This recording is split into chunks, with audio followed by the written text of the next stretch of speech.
오늘 시편 12편 말씀은요, 정말 거짓이 진짜 같고 영적으로 무질서한 위기 속에서 다윗이 아파하면서 하나님께 올려드리고 있는 탄식하고 탄원하는 그러한 내용이 담겨 있습니다. 특히 혀의 권세, 말에 대한 말씀이 오늘 나오는데요. 혀는 곧 불이라고 또 신약성경에서도 말씀하셨고, 잠언 18장 21절에도요, 죽고 사는 것이 혀의 권세에 달려 있다라고 말씀하고 있습니다. 살릴 수도 있고요, 죽일 수도 있습니다. 특히 부부 관계에 있어서도 마찬가지고, 부모와 자녀 관계도 마찬가지고, 성도와 성도 사이에, 친구와 친구 사이에서도요, 말 한마디 때문에 친구가 되기도 하고 말 한마디 때문에 원수가 되기도 합니다. 참 교회 안에서도 말하는 게 조심스러울 때가 참 많습니다. 또한 내가 원하는 뜻이 아닌데도 또 이렇게 상대방은 또 다르게 해석할 수도 있고, 또한 내가 하지 않는 말 때문에 또한 말이 돌고 돌아서 오해를 쌓기도 합니다. 근데 돌이켜 보면요, 이해와 오해는 정말 한 끗 차이인데 정말 큰 차이가 있습니다. 우리 사랑하는 성도님들, 오해가 아니라 이해를 할 수 있고, 또한 말의 권세를 우리가 믿는다고 하면은요, 정말 살리는 말, 덕을 세워주는 말, 관계 가운데 회복시키는 말을 하여서 정말 우리 교회가, 우리 공동체가 모두 다 함께 세워지고 더욱더 단단해지고 더욱더 건강한 교회 될 수 있으면 너무나 좋겠습니다. 우리 1절과 2절 말씀 함께 읽겠습니다. 1절과 2절입니다. 여호와여 도우소서. 경건한 자가 끊어지며 충실한 자들이 인생 중에 없어지나이다. 그들이 이웃에게 각기 거짓을 말하며 아첨하는 입술과 두 마음으로 말하는도다. 아멘. 경건하고 충실한 주의 백성들이 보이지가 않는다라고 하고 있습니다. 끊어지고 있다고 말씀하고 있어요. 하나님 말씀대로 사는 것이, 믿음을 지키는 것이 너무 힘이 든 상황 속에 다윗이 있습니다. 어디 다윗뿐이겠습니까? 요즘 같은 세상 가운데 어찌 보면 크리스찬이 많은 것 같지만 막상 내가 있는 곳에 가면은 크리스찬이 소수여서, 특히 학교나 캠퍼스는 말할 것도 없고요. 하나님 말씀대로 사는 것이, 믿음대로 사는 것이 만만치 않은 시대를 살아가고 있습니다. 1절과 2절의 말씀은요, 비단 개인의 문제만 뿐만 아닙니다. 사회 전체가 거짓과 위선, 겉과 속이 다른 그런 입술과 마음을 갖고 있다라고 말하고 있습니다. 지금 우리 사회 모습도 별반 다르지 않은 것 같아요. 짝퉁 제품이 더 명품 같고요. 요즘은 명품 이렇게 회사에서도 가짜와 구별 못하기도 한다고 하더라고요. 사기꾼이 더 신사 같고, 음식을 속여 팔고 저울을 속이는 자가 더 부를 누리고 있고, 잘못을 하여도 거짓말로 일관하고, 카메라 앞에서는 일단 기억이 안 난다라고 일단 우리가 하고 있는 그런 지도자들의 모습 가운데 우리가 때로는 아파하고 또한 탄식하고 좌절하기도 합니다. 뭐 어디 멀리뿐이겠습니까? 우리 자신의 모습도 마찬가지일 겁니다. 여기 서 있는 저나 우리 모든 성도님들이나 언제나 말 때문에 힘이 드는 것이 사실입니다. 요즘은 이제 말뿐만 아니라 뭐 성경 기록될 때는 이제 SNS가 없었으니까요. 정말 댓글 하나 때문에 요즘 사람이 죽기도 하잖아. 연예인들이 악성 댓글 때문에. 우리가 혀로, 새치 혀도 그렇지만 여기 손가락도 잘 다스려야 되는, 정말 우리의 지체를 다스리기가 너무나 어려운 시대를 살아가고 있습니다. 사랑하는 성도님들, 우리 말에 권세가 있습니다. 우리 말을 통하여 살릴 수도 있고요, 우리 말을 통하여 하나님 앞에 죄를 짓기도 하고, 하나님은 거짓을 싫어하시는데요, 미국에 있는 어떤 연구기관에서 이렇게 연구한 결과 따르면요, 우리 인간이요, 어른들이요, 무려 8분에 한 번씩 거짓말을 한다고 합니다. 통계 어마어마하지 않으세요? 그러니 거짓이 일상화된 시대, 그러한 상황 속에서 우리가 믿음을 지키는 것이 얼마나 어렵습니까? 설령 그 말이 화이트 라이라고 하죠. 선한 거짓말을 하더라도요, 또한 살리는 말이 될 수도 있지만은 언제나 우리들 삶 가운데 정직의 가치가 살아있어서 말씀대로 살아갈 수 있는 우리들 되면 너무나 좋겠습니다. 우리 4절 말씀 읽겠습니다. 4절입니다. 그들이 말하기를 우리의 혀가 이기리라. 우리 입술은 우리 것이니 우리를 주관할 자 누구리요 함이로다. 아멘. 거짓과 위선을 일삼는 자들이 말합니다. 우리 입술은 우리 것이다. 내 입술은 내 것이다. 내 혀는 내 것이다. 내 삶은 내 것이다. 그러니 내 삶을 내 마음대로 사는데 누가 뭐라고 할 거야? 욜로 인생, YOLO, You only live once. 한 번뿐 인생 즐기다 살다가 가. 그래서 이렇게 막 사고 싶은 거 사고 쓰고 싶은 거 쓰고 여행 가고 싶은데 가면서 살라고 해서 어느 은행에서는 이제 욜로 카드도 나온 것 같더라고요. 아예 이름 자체가. 그렇습니다. 내 삶은 내 거야. 내 삶이 어떻게 하나님 거야. 내 현대 왜 내가 마음대로 말도 못해. 이게 거짓과 위선을 일삼는 하나님이 싫어하시는 오만한 자, 거만한 자, 죄인들의 모습이라고 하시는 겁니다. 시편 1편 1절에 있었던 죄인들, 교만한 자들, 악인들, 오만한 자의 모습이 4절에 그대로 드러나게 됩니다. 나 중심의 세계관, 하나님 없이 살 수 있지. 오만한 자의 모습, 나 중심, 하나님 중심이 아니라 나 중심으로, 공동체 중심이 아니라 개인 이기주의로, 나와 내 가족, 우리 교회만 잘 되면 돼. 이런 이기주의가 교회 안에서도 들어와서 정말 안타깝습니다. 우리의 삶의 중심은요, 하나님이십니다. 우리 삶의 중심은요, 말씀입니다. 우리 삶의 중심은요, 교회 공동체입니다. 이것만 잊지 않으면요, 절대로 신앙이요, 좌로나 우로나 탈선하지 않습니다. 여기서 벗어날 때 문제가 생기는 것입니다. 자녀들이 문제가 생기는 게 왜 생길까요? 가출할 때 문제가 생기죠. 가족이라고 하는, 가정이라고 하는 따뜻한 울타리에서 벗어나서 내 뜻대로 살려고 할 때 문제가 생깁니다. 지난주일 오후에 이용석 목사님 설교 말씀처럼 두 아들, 둘째 아들, 그 탕자의 모습이 아버지의 보호에서 벗어날 때에 결국 그가 망가진 인생을 살았던 것처럼 말이죠. 마찬가지입니다. 이 교회라는 곳은요, 하나님의 보호하심이 있는 그런 든든한 울타리입니다. 양이요, 목자의 시선에서 벗어날 때에 그 양은 맹수에게 잡아먹히고 맙니다. 마찬가지입니다.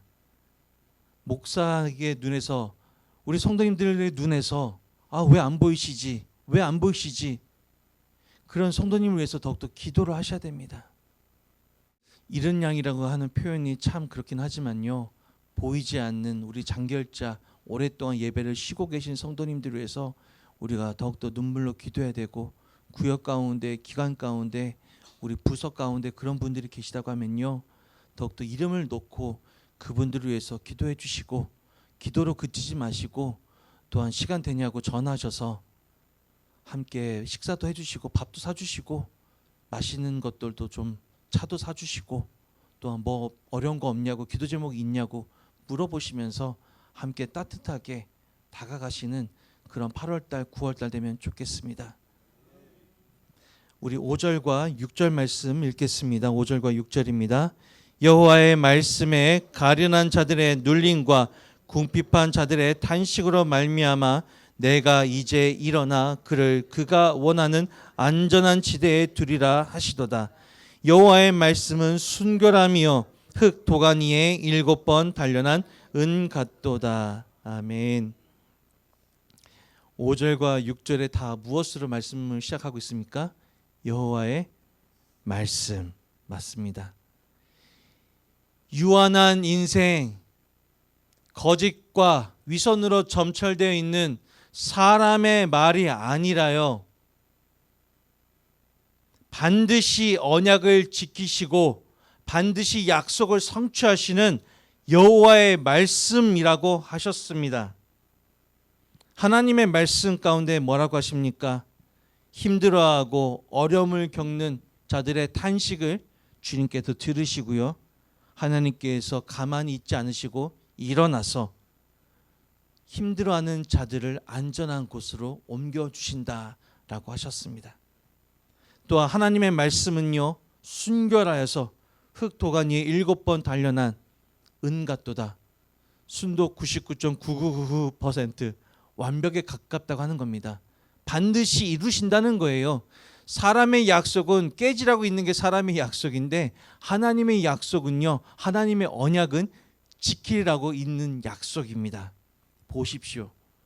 하나님께서요, 다윗에게 약속하셨죠. 다윗의 장막이 약속하셨죠. 너의 장막이 영원할 것이라고요. 정말 그렇게 되지 않았습니까? 다윗의 후손으로 누가 오셨습니까? 예수님을 보내주셨고요. 그리하여서 이 만세 가운데 함께하여 주시고 주님 오시는 그날까지 그 이후까지도 영원한 천국에서 하나님과 함께 예배할 수 있도록 다윗의 장막을 축복하셨습니다. 그 축복이 다윗의 축복이 아니라 여기 있는 우리의 축복인 줄로 믿습니다. 아멘. 여호와의 말씀이 순결하다고 하는 것은요, 하나님께서 함께하여 주시고 하나님의 말씀, 성경 말씀은 1.1획도 거짓이 없고 꾸밈이 없고 무오하다고 하는 것입니다. 하나님의 말씀 가운데 때로는 우리가 성경에 보면은 여러 가지 없음도 있고 여러 가지 반복되는 것도 있습니다. 아마도 필사하는 가운데 그렇게 필사자가 이렇게 실수를 해서 이렇게 연속으로 쓴 말씀도 있습니다. 그런데도 왜 그 말씀을 우리가 그대로 둡니까?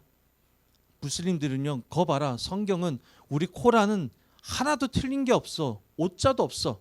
근데 너네 성경은 보면은 약간 인간의 실수가 담겨 있잖아. 이게 어떻게 하나님의 말씀이라고, 너네들 신의 말씀이라고 할 수가 있는 거야? 라고 합니다. 그렇지 않습니다. 성경 원본은요, 아직까지 발견이 되지 않았습니다. 우리가 보고 있는 것은 성경 사본이에요. 사본의 사본의 사본의 사본. 하나님의 맨 처음에 쓰여진 말씀은 1.1획도 틀림이 없습니다. 그것을 오해하시면 안 됩니다. 우리 7절 말씀 읽겠습니다. 7절입니다. 여호와여 그들을 지키사 이 세대로부터 영원까지 보존하시리이다. 아멘. 7절의 말씀이 저와 여러분의 하나님의 언약의 말씀이기를 주님의 이름으로 축복합니다. 하나님께서 주의 백성들을 지키사 이 세대로부터 영원까지 보존하시겠다 하셨습니다. 하나님은 우리나라를, 하나님은 우리 사회를, 하나님은 우리의 자녀 다음 세대를, 우리의 자손들을, 그 자손의 자손까지 반드시 지켜 주시리라 약속하셨고 반드시 그 약속을 성취하실 것입니다. 아멘. 또한요, 주님의 피값으로 세워진 모든 지상교회들, 우리 효종교회를 포함하여서 모든 교회들을요, 하나님께서 반드시 지켜주실 줄로 믿습니다. 아들 예수 그리스도를 이 땅에 보내셔서 우리를 살려주셨습니다. 영원한 생명을 선물해 주셨습니다. 하나님께서 우리를 영원하게 죽을 수밖에 없는 영원한 사망의 자리에서 영원한 생명의 자리로 옮겨주셨습니다. 우리를 하나님의 자녀가 되는 그리하여서 권세를 우리에게 주셨습니다. 사랑하는 성도님들, 거짓과 위선 또한 경건의 모양은 있으나 경건의 능력은 없는 껍데기만 있는 신앙, 정체성이 매우 혼란한 시대를 살아가고 있습니다. 이런 때일수록 우리가 말씀으로 돌아가야 되고요. 이런 때일수록요, 더욱더 예배에 힘써야 되고요. 이런 때일수록요, 더 모이기에 힘써야 되고요. 이런 시대를 살아가면서요, 오직 세상 것에 마음을 두지 말고 오직 천국 소망을 가지고 하나님 나라 백성으로서 우리의 정체성이 흔들리지 않기를 소망합니다. 또한 아까 말씀드렸던 것처럼 우리 말은요, 파괴할 수도 있고 반대로 살릴 수도 있습니다. 말이 사람을 죽이기도 하고요, 한마디의 말이 사람을 살리기도 합니다. 한마디의 말이요, 교회 공동체를 무너뜨리기도 하고요, 한마디의 말이 공동체를 살리고 회복시키고 위로시키기도 합니다. 저는 지금까지 설교하면서 누군가를 마음속에 두고 염두에 두고 설교한 적이 한 번도 없었습니다. 오해하지 마시기를 바라고요. 언제나 우리 공동체를 향한 하나님의 말씀이라고 생각하고 무엇보다 나 자신을 향한 말씀이라고 생각하면서 설교를 하고 있습니다. 지도자가 말 한마디 잘못하면 우리 성도님들이 상처받습니다. 마찬가지로 여기 앉아 계신 성도님들 한 분 한 분이요 다 지도자세요. 기관장으로서 또한 중직자로서 또한 부서를 맡고 있는 장으로서 무엇보다 부모로서 하나님께서 맡겨주신 지도자요 새치 혀를 다스려야 되는 그러한 의무가 있는 분들이십니다. 오늘 하루 동안에 어떠한 말씀을 하시겠습니까? 어떠한 말씀들을 나누시겠습니까? 육아상담 전문가가 그런 말 하는 것을 제가 보고 정말 크게 회개한 적이 있습니다. 너무 뒤늦게 깨달아서 진작에 알았으면 좋았을 텐데 100번 자녀에게 잘해주는 것보다요 한 번 화를 참는 게 그 자녀가 더 잘 된다고 합니다. 100번 잘해줘봤자 그 아이에게 한 번 정말 욱해가지고 화를 내면 그게 더 큰 악영향을 끼친다고 합니다. 사랑하는 성도님들, 그만큼 우리 말에 권세가 있습니다. 특히 교회 안에서 하고 싶은 말 있을 때 한 번 참아 보십시오. 결국 관계를 살리게 될 것입니다. 그리고 거짓으로 간 우리 대한민국 가운데 정직의 가치가 다시 존중받는 사회 될 수 있도록 우리 나라를 위해서도 기도해 주시기를 부탁을 드립니다. 거짓과 위선, 정체적 혼란한 시대 가운데 우리가 믿음을 지키고 하나님의 말씀대로 살기 위해 애쓰실 때에 또한 광복의 기쁨을 누리면서 믿지 않는 자들에게 예수 믿는 기쁨 또한 나눌 수 있는 주일을 거룩하게 준비하는 그러한 하루 되기를 주님의 이름으로 축복합니다.